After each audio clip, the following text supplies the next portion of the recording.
Are you upset you missed the one on 18? The 75 I thought it was going in. Yeah.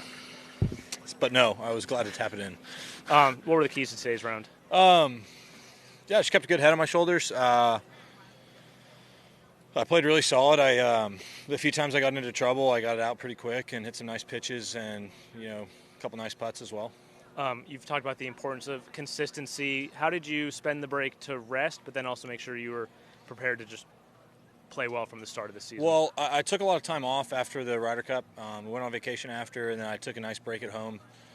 Started doing a lot of other stuff. Played a lot of pickleball, kept my mind off golf, and came back excited, ready to practice. And even in my time off, I still put in the work in the gym, which I think really helps me when it comes to getting back into golf shape. If I just try to stay in shape as best I can, when I get back out, it doesn't take me too long to get my swing back. Whereas if I took long breaks when I was a bit younger, when I came back, I don't think my body would move the proper way. And I think that's been a huge difference for me.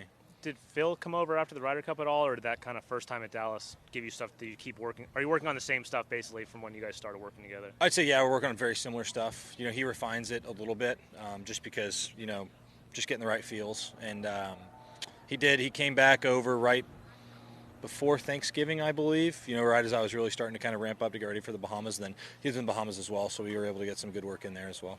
What are some of the things you do in the gym when you are taking a lot of time off the golf that make you feel you can get back into the swing of things? Just stick with my usual warm-up, or my usual workouts, making sure the body's moving properly, making sure I keep my strength. We're not trying to get, huge muscles in the gym. I'm just trying to make sure that I can move properly in order to swing the club. And a lot of that is just making sure I'm loaded in my right side and keep my hips nice and loose and, just keeping the body feeling as best as I can. What was the most creative shot you hit today?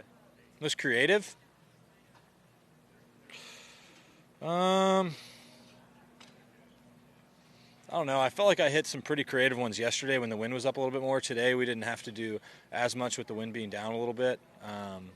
But I feel like here you just kind of use what the golf course gives you. Probably my tee shot on 10, I hit like a low slice. I think that would be probably the most creative one, just because it's so hard to hold that fairway, especially with the wind blowing from right to left. And so I hit it pretty low and I kind of sliced it and was able to hold the fairway.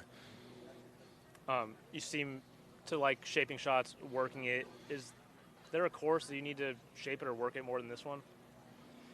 I think there's probably not a course on tour where you have to use your feel more than this one. I mean, especially with the wind direction today, there's so many holes where you're either hitting it very uphill and downwind, and then as you come towards the downwind holes, a lot of them are into the wind out of the left, and so you got to really use your feel. You use numbers a little bit, but it has a lot to do with how you flight the ball in order to get it close. Yeah. With the conditions, obviously a lot of people are shooting low. What's it going to take this weekend to win?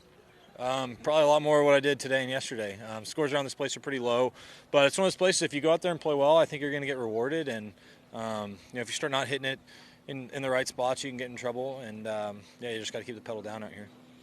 How much does course knowledge or familiarity with having been here before, how much does that help here specifically? I think it helps a decent amount. This is a place where we typically see a lot of the same wind direction. Today was actually the opposite that I've always seen the golf course. So, my course knowledge didn't help too much going into today, but it was a bit of an unusual day with the wind direction, but just adjusted, and obviously the scores are pretty low.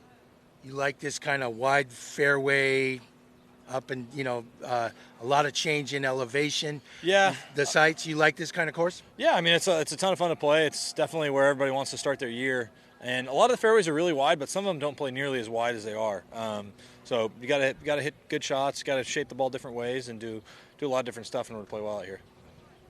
After the the devastating fire and everything, they kind of paused for a little bit, but they didn't really crank things up again until they decided to play this event in September 21st or so, I think was when they officially announced it. But what's the shape of the course? How is it out there in only a little bit of time to kind of make sure that it was ready? Oh, how's the shape of the course? It's in great shape.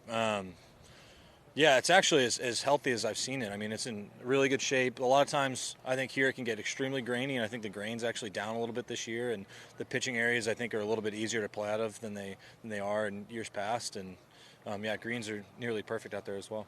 Great. Thanks so much, Scottie. Appreciate it. All right. Thanks, y'all. Scottie.